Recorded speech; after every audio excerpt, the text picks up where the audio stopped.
I am honored to speak today with Francis Lappé, otherwise known as Frankie. Frankie is the co-founder of 3 organizations and the author of 19 books on world hunger, democracy, and the environment. In 1971, Ballantine Books published Frankie's first book, Diet for a Small Planet, which would go on to sell 3 million copies and launch a revolution in the way Americans eat.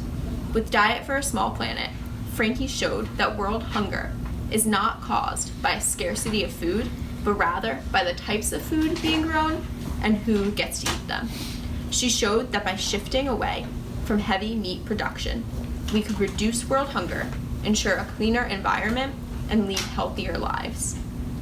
As we approach 2021 and the 50th anniversary of Diet for a Small Planet, many have wondered how Frankie's thoughts on food, hunger, and the environment have stayed the same and how they've changed, especially given the urgency of the current climate crisis.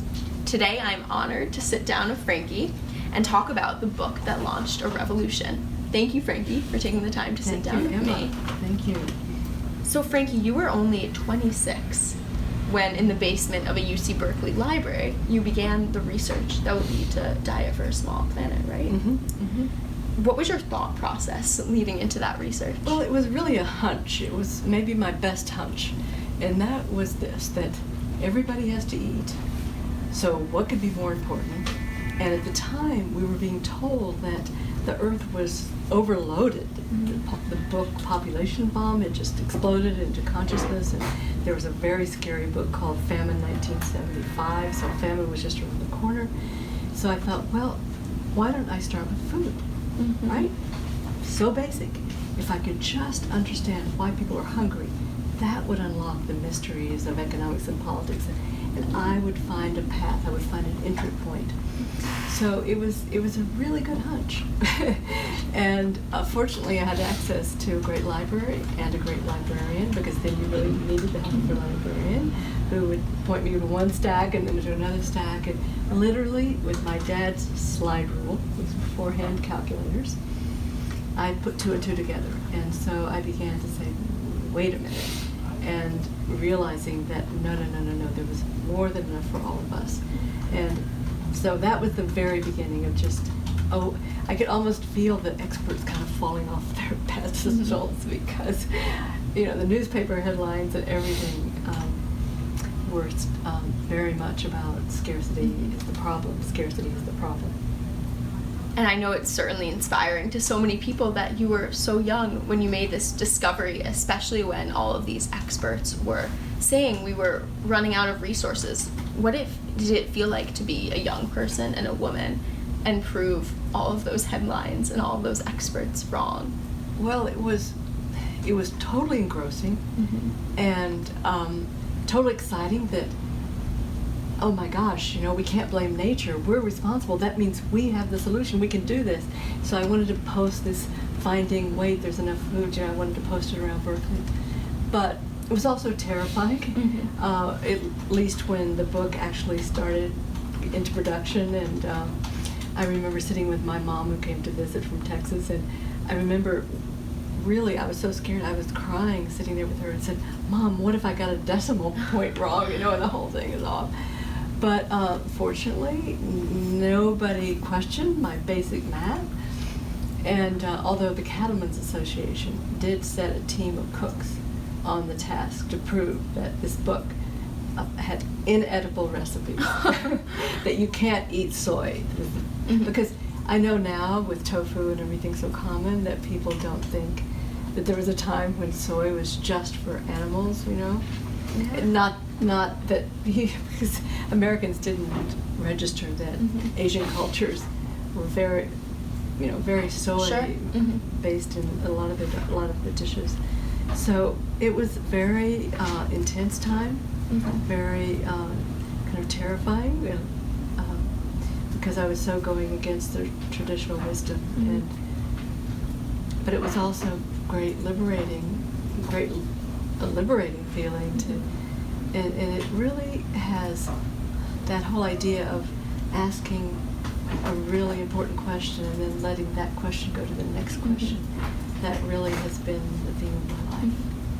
And once you had asked these questions and your findings were out, in my understanding, you became famous almost overnight. Well, yes and no. I mean, it didn't feel that way at the time. Okay. I mean, Diet for Small Planet was never on a bestseller list, for example. But yes, in some ways, and my memories are that it was not reviewed very much, although the Boston Globe did review the book, and they called it Recipe for Revolution. And I said, yes, that must have felt great. But I did then over, in the early years, by later, through the 70s, I would be invited on talk shows, and often in a very funny situations where I remember I was the interview after they showed this cat trick demonstration, what your cat can do. So, I went from that kind of thing to World Hunger, and finally in the early 80s got on the Today Show.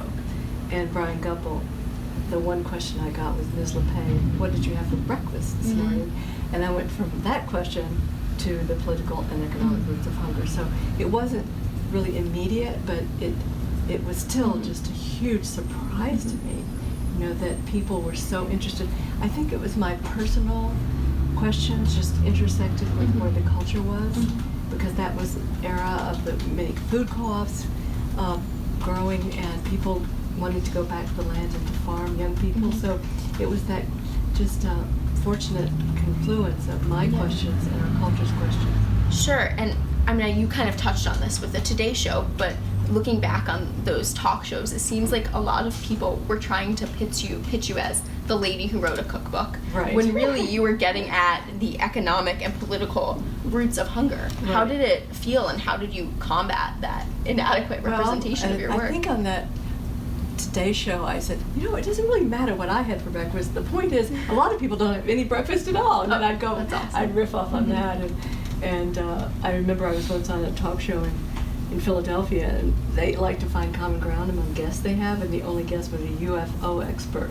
So I got the question, Ms. Lappé, what do you think they eat on UFOs? And I went from that question to the political and economic roots, because I really, very soon after Diet for Small Planet came out in 1971, I had a soundbite that I loved, which is, hunger is not caused by scarcity of food. There's plenty of that. It's caused by scarcity of democracy, and that gets us into questions of power. So I was really trying to guide people and really talk about how do we talk about these personal choices that are so empowering and helpful without deluding people to think that this is all going to change just based on our changing our kitchen habits, right? Absolutely. That's the art of it. And despite this tireless work to show that world hunger is not a scarcity problem, it's a democracy problem, many powerful people and businesses keep getting it wrong and talking about running out of resources and the scarcity of food. Why do you think we keep getting it so wrong? Well, it is such I call it the frame, that believing is seeing is one of my theme songs, that we learn that seeing is believing, but actually human beings, we create these mental filters, and we really literally can't see what's outside of those filters. And I think that is so deep in us. Maybe it's an evolutionary issue from the earliest days, but that frame of scarcity. In fact, my daughter Anna and I, when we were writing our book together, Hope's Edge, I wanted to show her at the library at Berkeley. We went back to the basement, so fun. And guess what was on the bulletin board? It was a clipping from the news at the time. This was in the early thousands.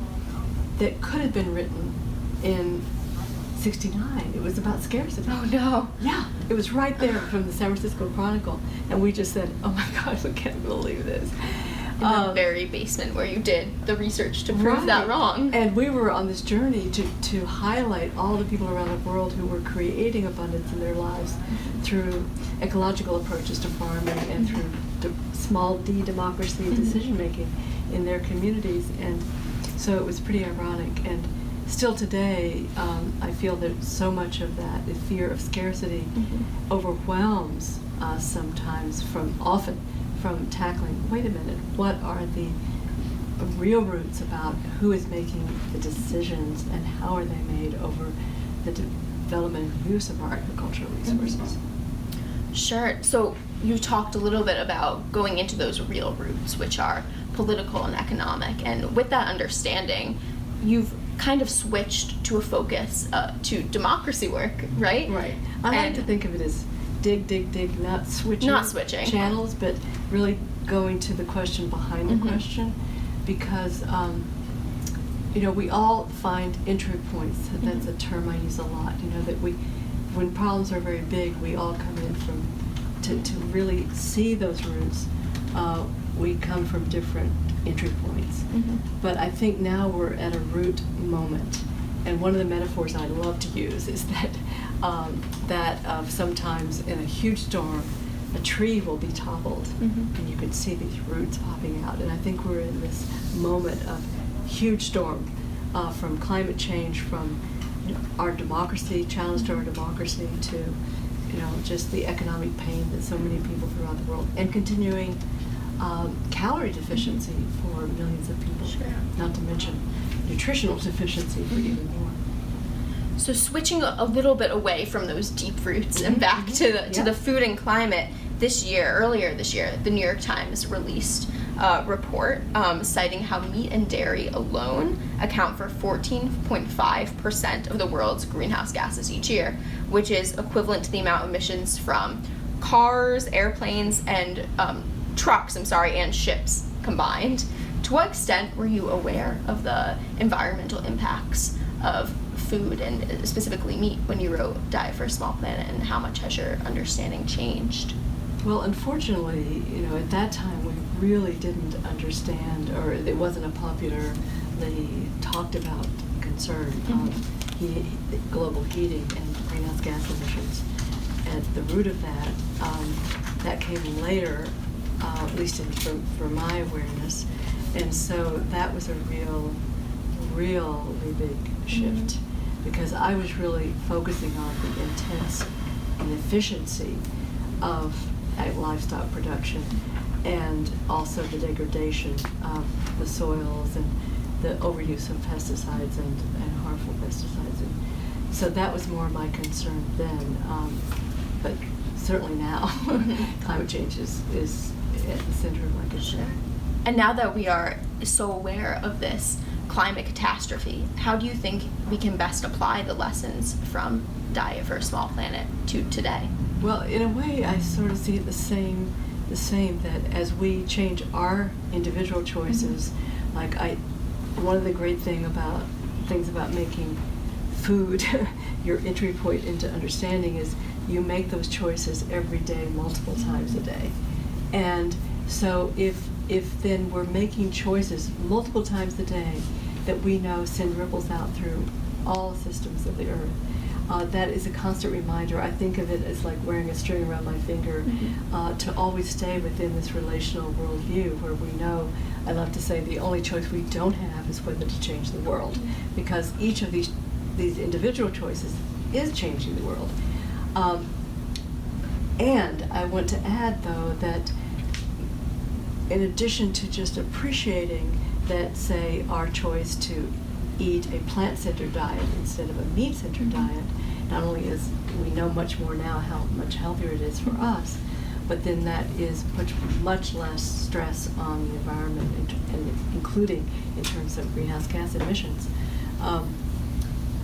I'm hoping that this deeper work on democracy can help people, in that little reminder, I think the string around the finger, that as we make these personal choices, that we are also registering that fundamentally these negative choices, which are having such drastic now, life-threatening for life on Earth, that this fundamentally comes back to who makes the decisions and how are those made. Are they made just by a few in the interest of a few, or are they made in a truly democratic way where all of our voices are heard? Because there's a lot of evidence now when people deliberate together over even difficult things, they can make really good choices. And so it's all of the above, it's the personal to empower us more, like I love to say, making my choices in food may not change the world in and of itself, but it changes me. Because I think that every choice we make to make our life more consistent, more aligned with the world we want, we feel more confident, more convincing to ourselves, and more convincing to others. So it's not an either or, it's all of the above of living healthier, more satisfying lives by making these aligned choices and using that additional clarity to go to the root issues having to do with decisions, who's making them, and that's democracy. Yeah, and I'm hopeful that there are more opportunities now for people to make those choices in their day-to-day lives that get to those root problems. And I know that everyone now is talking about the Impossible Burger and Beyond Meat products. Given that Diet for a Small Planet merges both environmental and nutritional concerns, what are your thoughts on products such as this that might decrease meat consumption but might have some other possibly negative implications? Right. There's one of those partial solutions that one slice of it, but so central to everything that I understand about how our world is working today is the concentration of economic power and the over-processing of the food that we eat is itself a problem. So an Impossible Burger or any product that is created in a monopoly setting that is relying on a great deal of processing just doesn't seem to me to reflect the real lessons we need to be learning here. That all of that processing takes energy. It often reduces the fiber and other things that we know we need. It centralizes production rather than going across the street, in my lucky case here on Friday, and going to the farmer's market. So I'm not on board. I'm not on board. I think it's not really embodying the messages that I stand for. Almost a Band-Aid solution in a way, would you say? Yeah, if that. It may be a delusion. That doesn't really take us to the system. And I also understand that you are a big supporter of a Green New Deal. Is that correct? Yes. I'm a cheerleader. Awesome. In July, over 100,000 people signed a citizen petition to demand that the Green New Deal includes a conversation on the effects of our food system on climate change. I'm wondering if you have any thoughts on how policy should best address that connection between food and climate. Yeah, I love that. I love the whole concept of the Green New Deal, which it's largely a vision statement, and that's great because it opens the debate, it opens the conversation for creativity, and so I think clearly that our public resources now are in a major way actually subsidizing fossil fuels. So one immediate thought about the Green New Deal is let's just stop doing the harm by encouraging the worst, because in some of that, of course, is very much involved in the way we do farming. And I'm so excited that the Green New Deal framework can help us think about what is best for people who are not the wealthiest, that is the small farmer, that is what would be best to both heal the earth and create a situation where a small farmer growing in an ecological manner could actually make a living. And that's where we come into the public subsidies that go directly now to subsidize the largest operations, and how do we direct those really to and encourage agroecology here. Agroecology is a term for really just aligning agricultural practices with what we know about ecology, so that our use of the land could actually begin to heal the climate crisis.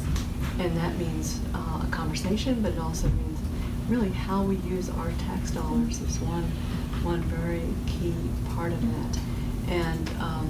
And then regulations, which people hate that word, so I prefer to use standards, that we set public standards so that we are limiting limiting very harmful pesticides like neonicotinoids, and that we are able to then reward more healthy farming. Sure. It seems to me that you keep finding these roots, these economic and political structures that are at that root of all of our environmental harm and the climate crisis. And in knowledge of those roots that you keep finding, it seems to me that you are just so hopeful. You're really one of the most hopeful people I know. And amidst this crisis and an often divisive political and economic climate, how do you remain hopeful? Well, a couple of things. First of all, is that we know so much more now than we did when I was your age. We know so much more about what works. It's proven. It's proven that we can grow food ecologically, and it can be very, very productive and sustainable. So we don't have to be trapped in this corporate chemical model. So that's encouraging to me. But I think to remain in a position of hope doesn't require that we're optimistic about outcomes.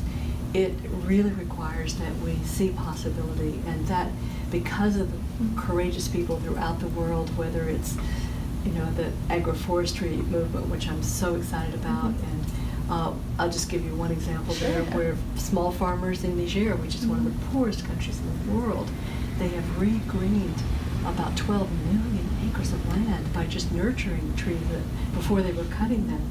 And how they had to work together to do that, because of course they need firewood, so wouldn't they be all tempted to chop everything? They let them regrow, and now they have a farming system that's supporting them, and I think 2 million people have been saved from extreme food insecurity because of that work. So I see that certainly in the big pattern we're heading in the wrong direction, but as long as I can see possibility in real change that is happening, and by the poorest people on earth, and it's true. I mean, my favorite example maybe is, and I'm sure you've heard me talk about the women in India about a couple hours from Hyderabad when I visited them, and these were women who were part of the untouchable class, the Dalit, the poorest of the poorest of the poor, and they lived in such a dark time. But then they told me they had nothing. They were always on the edge of hunger, but they started coming together and meeting and sharing, and realizing there was some unused land that they could plant, and they could plant it in multiple crops that could meet their nutritional needs and get away from white rice, which is so lacking in nutrition. And over the last 25 or so years, they have reclaimed this land and created a model of agroecology, and then they go into other villages and teach how to do this, and they have their own radio station, and they now have convinced the state government, remember, these are the poorest of the poor women in India, and convinced them to buy the millets that they're producing, this very healthy grain, for the school lunches instead of white rice for school lunches in their state. So they gained political voice, and as I was leaving their village, they came running after me, and they said, "We haven't told you the most important thing." And I said, "Oh, what's that?" And they said, "What we gain most through our Sangha group is courage." Oh. And so that's your theme song. That's the theme song of my life, that actually courage is contagious. And when I just talking about them, I feel, I don't know if you see, I was sitting up straighter, but the idea that we become more courageous by taking risks with others. It's very hard by ourselves, but when you talked about the New Green Deal and the rise of the Sunrise Movement, for example, and Extinction Rebellion, and I just feel that there are more opportunities for people to come together and find their their strength, their courage with others in common action, because that's how then we build. So I don't consider myself hopeful. I consider myself a possibilist, not an optimist, and it's a great way to live. And I just think it's so important for all of us to share these stories of possibility. I once wrote a blog with a title something like "Sharing a Solution Story is a Revolutionary Act." And so I think part of what we each can assume is that as much as we can every day to expose ourselves to something that gives us that sense of possibility, and then to share it with others. Because I sense that despair, sense of hopelessness is so prevalent in the air right now, and I really, really want to address that without being a Pollyanna, without being just a simple, I don't know, just not going for the real truth. So it's really the sense that the most courageous thing is to do that work, to find the areas of possibility, and then to act with others, and then become more courageous ourselves. I think that's such a great note to end on, because there are so many stories of courage and possibility out there, and I think we really do need to find them and pass them on, because that's what will keep us going and working towards change. Is there anything else you want to share today, Frankie? Well, on the wall, speaking of possibility, a dear friend gave me in the 1970s a poster about hope by a Chinese writer, and I just liked it. It's real short. If I could just end with that. Sure. It's very simple. Summarizes everything. Hope cannot be said to exist, nor can it be said not to exist, for it is like the roads across the earth. In the beginning, there were no roads, but when many people pass one way, a road is made. So, kind of says it all, and I want to be making that road. I love that quote, and it hangs right here at our Small Planet Institute where we sit. Well, Frankie, thank you so much for being a mentor and an inspiration to myself and so many other people around the world. It's been an honor to work with you and get to talk with you today, and I cannot wait to see the 50th anniversary edition of Diet for a Small Planet out in print in 2021. Thank you.